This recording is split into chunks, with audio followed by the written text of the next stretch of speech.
If you still go to sleep stressed out on Sunday nights because of all of the chaos that you have ahead for the week, even though you're a work from home mom running your own business while you're raising kids, this video is for you. And you're going to see in just a few minutes exactly why I'm sitting down here in all of this mess. But first of all, hi, I'm Andrea of sparklewithgrace.com and welcome to the Productive Biz Mom. Today, we're going to talk about a Sunday planning routine. This is going to help you stop feeling so stressed out and overwhelmed about your schedule, whether it's your business or mom life, drop off, school, activities, all of the things. We are about to make that a lot less stressful by doing some planning on a Sunday night. So I am going to take you through my exact process that I use to help plan out my entire week so that I can approach the week feeling calm, cool, and collected. And that's what I want for you too. So the first step for me, though, is to put my kids to bed. So that is sometimes a battle in itself, having 3 kids ages 5 and under. But I got everyone in bed tonight, and I am sitting down ready to do my Sunday planning routine. Don't worry, I definitely have my monitor in hand, and we will all know if somebody needs something during this video. But now that we've got that out of the way, a couple things that I do ahead of time to get ready. One is I like to make this sort of an experience for myself. Now, I'm not going to go as far as saying it's self-care, but it is a relaxing, enjoyable activity for me. This is not one of the things that I feel like is a hustle and grind business activity, or even just like a go, go, go mom life thing. I like to take some time, and it doesn't have to be long. Sometimes I spend a longer time. Sometimes I do this all pretty quickly, but I do like to give myself somewhat of a relaxing, enjoyable experience while I sit down to do my Sunday planning. So the first thing for that is to get a cup of tea because it's too late for coffee, even though I'm a coffee girl through and through. But I get some tea and then I set out my diffuser, put some essential oils in it, or if that's not really your thing, go ahead and light a candle. Just do something to kind of ignite the senses, get some relaxation going, and sort of feel calm and collected before we get started. The other thing I love to do is set up YouTube on my TV to play a relaxing scene of some sort. So right now I'm really digging the coffee house beach scene.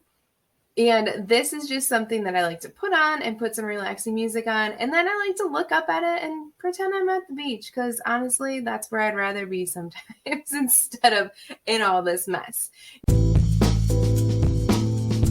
Now, the thing I wanted to tell you about this is I am taking this intentional time to sit down and plan mostly for my business, but actually all aspects of the week. One of the things, though, that I'm a really strong believer in is that you take the time to do what you need, especially for your business, to really put your business as a priority. And so, honestly, the playroom is going to be messy and full of toys, whether I clean it up now or not, because as soon as everyone wakes up, they're going to hit the ground running and it's going to be total chaos again. So sometimes I do choose, go ahead and clutch your pearls and gasp if you have to, but sometimes I choose to leave it a mess. And sometimes I make my kids clean it up, and sometimes I don't really want to fight that battle. Tonight was one of those nights. I'm not into fighting the battle. I just wanted them to go to bed so that I can enjoy my nice, calm Sunday planning routine. So it's all about balance, and I don't think there's ever a 50-50. It's not perfect. If you're the type of person, though, who literally can't sit down and plan or think or concentrate, if you're surrounded in messy chaos, then you have 2 options. One, you can go ahead and clean first, but make sure you have enough energy to stay awake to do your planning. Or 2, do what I did and turn your desk around so that unless you have a camera showing behind you, you actually can't see the mess. All I can see in front of me is my nice clean desk, and that's all I need to get started for planning. So let's dive in. You are going to need some supplies for this weekly planning session. And I call it a Sunday planning routine, but really I'm planning out for the entire week on Sundays. You really could use this for any day of the week. If you have a specific day of the week that works better for you, it's just taking some intentional time to sit down and plan out your week. It doesn't necessarily have to be on Sundays, but I just like to do that to have that kind of fresh start for Monday. So the supplies you're going to need, though, are your phone.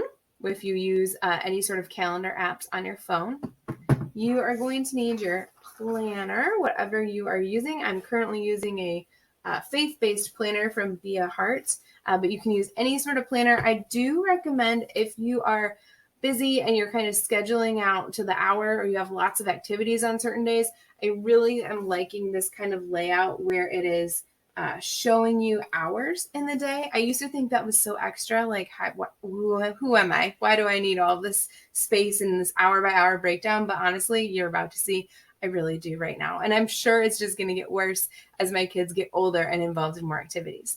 The other thing you're going to need if you are a paper planning person like I am, actually I do a hybrid you're about to see, is a big calendar. So it can be a desk calendar like this one. I just set this on my desk, and obviously you can see I have little kids and I let them color on things. Makes it fun for everyone. And you can also just use a regular wall calendar if you want, or a printable calendar. Just go ahead and print off for the whole month. But I like to do it this way and have these different things so that I have a big spread where I can see the whole month. I have my weekly spread with the day-by-day breakdown by the hours. And then I have my phone, which is what syncs to my husband's calendar so that we're all on the same page as far as what's going on for the week so that everybody knows exactly what we're doing. Because honestly, that is the key. It's great to make a plan for yourself, but if anybody else in your life is depending on you, you have to make sure that you have a way to communicate with them and either have a shared calendar in a different space, or if you're on the go, passing each other a lot. We're a military family, so we're not always all together. Using a digital option like Google Calendars is a great thing to do. But just keep in mind that just because you know what's going on for the week doesn't mean that everybody automatically knows. So make sure you're keeping key people in the loop if you need to. All right, and then the other thing that you need to have is either a notebook, or if there's a section in your planner that you like to use to keep notes. I am right now obsessing over the Rocketbook notebook. This is one where you basically can write in it and then wipe the pages clean and start all over whenever. So I'm going to demonstrate how this fits into my process in a little bit, but those are the main things you need. Oh, and then something to write with, obviously. So I am obsessed with making things pretty and colorful, and my brain really works visually. So I actually you'll see in my monthly planning video, if you haven't checked that out already, make sure you hop over there after this video. But in my monthly planning video, I take some time and I actually write a key on my calendar that is color-coded for what type of events, whether it's personal, business, if there's certain coaching programs that I'm in, when they have coaching, or the coaching program that I offer. I have all that stuff color coded out. So I try to keep the colors consistent. You'll see all of that breakdown in my monthly planning video, but I like to keep those same colors consistent throughout the month, throughout the weeks, and each day in my planner. All right, so go ahead and grab your supplies and we will get started. So the first thing I'm going to do is sync all of my calendars. Now, I use the word sync, although 2 out of the 3 things I use for scheduling right now are on paper. And it doesn't matter, whatever you're using, if you're all digital, if you're a hybrid person like me, or if you're 100% paper planner, go ahead and just take a few minutes to look through and make sure that you have all of the key things across all of those places. So for me, I'm on the go with my phone. This planner is a little bit bigger, so I don't love to bring it with me everywhere. It's kind of heavy, it's thicker and bulky. I really like to keep it open on the counter in the kitchen most of the time. And so what works for me right now is I have my big desk calendar on my desk. I have my planner, which is usually in the kitchen, and then I have my phone, which is with me all the time.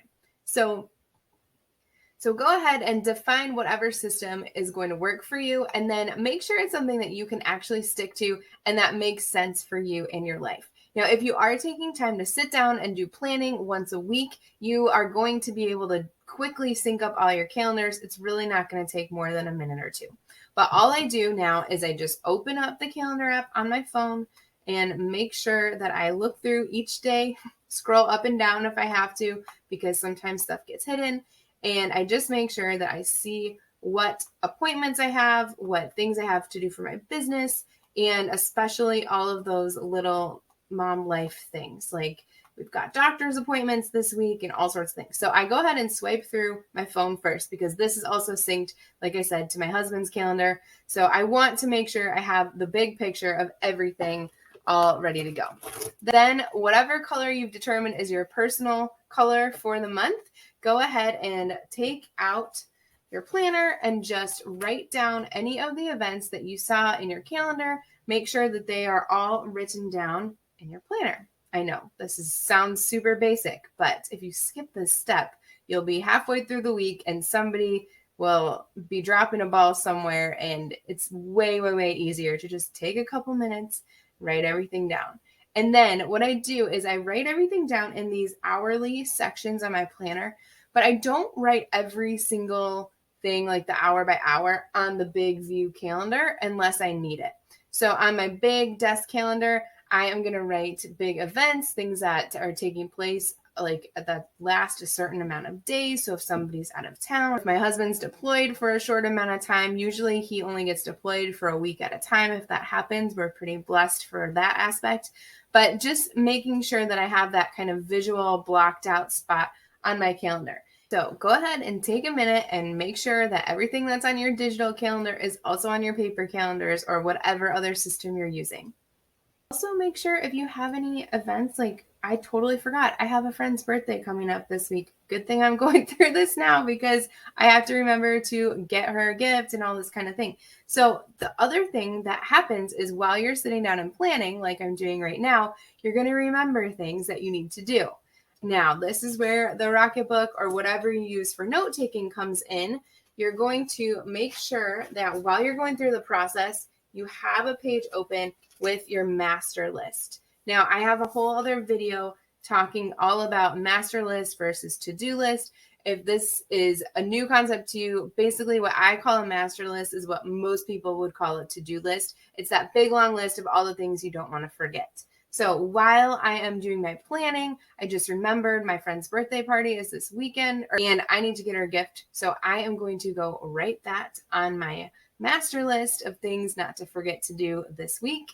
And then I will get back to checking each date for the week. If you are using a Rocketbook, it is a key thing to note. You have to use specific pens. So they are these friction pens. There's a whole bunch of them. And I do still have a whole pack of colors so that I can keep the color coding system consistent everywhere. If you're not at that level of nerdiness as I am, it's okay. Just make sure you don't accidentally use the wrong pen in one place or the other. Honestly, I can just use these friction pens in my planner too. And I probably need to start streamlining that process because switching pens to write from one thing to another is kind of a time waster. And I'm all about time management and productivity. So just putting that out there. So I just synced up though a master list item that came up while I was doing my scheduling. So I'm going to just go back and make sure now that I have everything written down for the week. And you also want to make note too, if you are a stay-at-home mom, work-at-home mom, or somebody that does not have the typical hours as, a normal 9-to-5er, you may want to go ahead and write holidays because sometimes, obviously the big holidays you're not going to forget, but some of these other holidays, Memorial Day, Labor Day, you might just not realize they're coming up. So if it's not already something that's in your planner, or if it's in teeny tiny writing like it is in this one, make sure you just make a note to yourself, especially if you're going to be doing fun things with family, then you want to make sure that you have all of your business stuff figured out ahead of time so that you are not stressed out trying to do all the things at the same time and can actually enjoy quality family time. Because isn't that why we're doing this in the first place? Probably. Anyway, so first step, sync your calendars while you're working on your calendar. If you think of something that you need to write down, go ahead and write that down. And then the next step is to go ahead and actually make the rest of that master list that we talked about. So what I like to do is look at the master list that I made last week. And most of the time, I get most of my stuff checked off, but some of the things just don't happen or they're just not as time sensitive or, other priorities come up. So I go ahead and look at last week's master list and see what things that I didn't do actually need to get done soon. And I go ahead and add those to this week's master list. And then I've started making a new section on the master list called low priority, due eventually. And this is the section where I put all of the random things that I really need to do at some point They're not time sensitive. They're not urgent, but I don't want to forget to do them. So I need to write it somewhere, but I like to put it on this low priority section of my list because it's going to help my brain. When I look at my master list, I'm not going to just see this endless list of so many things to do, but I'm going to see something a little bit more sorted out by priority. Now, I don't go probably as deep as I could as far as prioritizing my master list, but we'll talk about prioritizing in a minute. But for now, go through last week's master list, see what you need to carry over to this week, put it on there, and then take some time and brainstorm the rest of your master list. Now, I think of making a master list almost as a brain dump activity because it is just getting all of this stuff out of your head, all of the things that you need to do, that you need to remember, that you need to get done, and just writing them all in one place. Now, just because you write them all down, like we said, doesn't mean that they're set in stone. It doesn't mean your actual to-do list is now 25 pages long. It just gives you a good visual, a good centralized place to keep everything together. So after you make the new master list, then this is what I love about this Rocketbook. It is so satisfying. You go back to the old master list and you just erase it. Just get rid of that whole dang thing. Goodbye. It's done. Now, if this stresses you out and watching this is like making you cringe because you're like, oh my gosh, what if you needed something? That's why we do the other step first. We copy over everything that needs to be copied over, and then you can erase all of this. And it's like it never happened, and it's just so invigorating. It's like checking things off a to-do list, but on steroids. Just like erase the whole list, let it go. So that is a really, really fun activity for me, which just shows you how nerdy I am, but I don't even care. That is just so satisfying to me. So now I've erased last week's master list. I've got a new master list in its place, and I am ready to go. Now, the last step in our Sunday planning routine, especially for when it comes to business stuff. So now we've kind of put all of the rocks in place. If you've heard the analogy of, your life is like a jar, you fill it up with rocks and then you have room to pour sand all around it. So we put all the rocks, all the big schedule things, the time sensitive things, the things that have appointments, times, dates that are super important. All of that's there. Now we need to sprinkle in the sand of all of our business stuff. Now, especially if you are a mom and your primary day is filled with raising your kids, chasing your kids, or whatever that looks like, you may not have a ton of time to work on your business. That is why it is so key that we sit down and do this Sunday night planning for the life stuff, but really for the business stuff too, because there's nothing worse than getting to, Monday morning and sitting down and saying, okay, now what should I do? Or what should I do first? Or, oh my gosh, this to-do list, this master list is so long, I don't even know where to start. And then you already start out stressed, you're behind the 8 ball, and you're not productive. So the next step is to choose your priorities off of your master list. So go ahead, and the best way to do this, honestly, is to have a grasp on either if you wrote it down or just when you are writing down, take mental notes of the time-sensitive things and the big projects, the things that you need to do that really have to get done. And I would argue the things that need to get done to help make money in your business. So every task can be a money-making task, but we all know there are some tasks that are kind of more of those time suck, maybe time waster, looking at you, social media tasks that aren't actually driving your business. Now, if you have a very strong social media game and that is a huge driver of leads in your business, then go ahead and ignore me. But basically, I don't want to spend all of my time scrolling on Instagram or struggling to create posts for Instagram if that is not actually driving my business forward. So you take your master list, you look at it, and then you pull out your priorities. Now, I like to actually do this priority piece every night. And I like to look at it, and I like to pull out 3 priorities for the next day. Now, if one of the priorities is a big task, like write and publish a blog post, that is not just one thing. That is a multi-step process. So I'm not going to pull too many other priorities if that is something that really needs to get done first. But pulling your priorities out is going to help you, because then when you sit down and you have a block of time, if you do time blocking, cheers to you. That doesn't work for me in the chaos of my life. But I work a lot of my business in little 15 to 20 minute spurts. I call it my quarter hour power. And actually, if you want to figure out how to work that way, go ahead and download my free guide to sparklewithgrace.com/power. The link will also be below this video. If you do work a little bit more on the fly, or you run your business in the fringes of the chaos of your crazy life with little kids, then it's going to help you so much to have a sorted priority list, because you are going to sit down and the kids are going to be magically playing nicely with each other and nobody's going to be needing anything.